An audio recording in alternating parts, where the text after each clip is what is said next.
This is Eden from HelixxVR. Recently I had the chance to go to EGX, the UK's biggest gaming convention. There were a wide variety of games on display, old, new, and those yet to be released. VR was represented quite well. PlayStation made a huge showing at EGX with a large number of PSVR demo booths set up. And there were a couple of other PSVR stands run by individual developers too. The demand was obviously high, as despite the large number of booths, some games were booked up for the morning within 15 minutes of opening. And by some games, I mostly mean Beat Saber. I didn't try Beat Saber myself, but those I spoke to had a good impression of the PSVR version of it. Now, I personally tried demos for Astrobot Rescue Mission, Arca's Path, Blood and Truth, Smash Hit Plunder, and the upcoming Glass Cannon DLC for the Persistence. Now, Astrobot was actually surprisingly good. It uses VR really well for a platformer, and you interact using the gamepad as a motion controller in some places, which gives a similar feeling of helping the character as you get in Moss.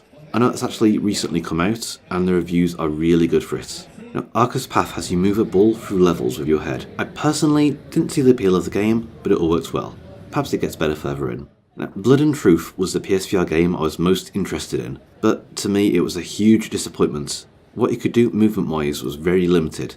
Tracking issues were all over, and I couldn't even get close to a lock I was trying to pick. Smash Hit Plunder was some good mindless fun.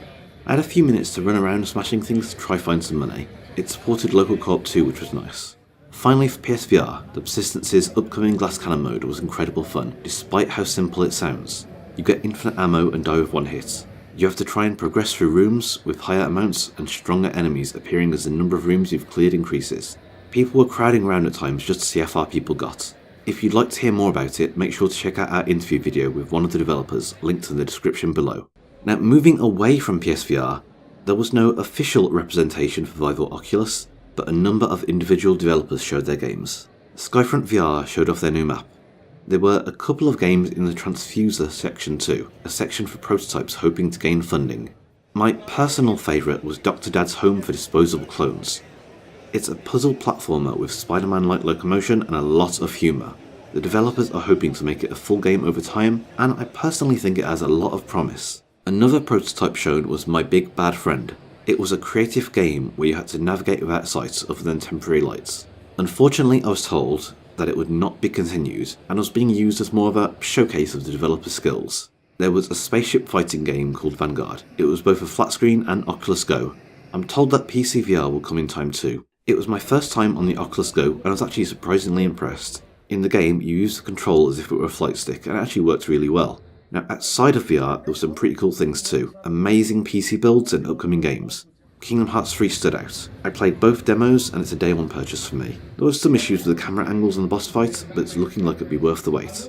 Now, there were more VR games, and lots more non-VR games, but that about wraps this video up. I spent 4 days at EGX, and even then didn't see everything. So I can't really cover it all in one video, there's just so much. Those are just the highlights. I had a lot of fun, and I'm looking forward to going again next year. Once again, this was Eden from HelixxVR.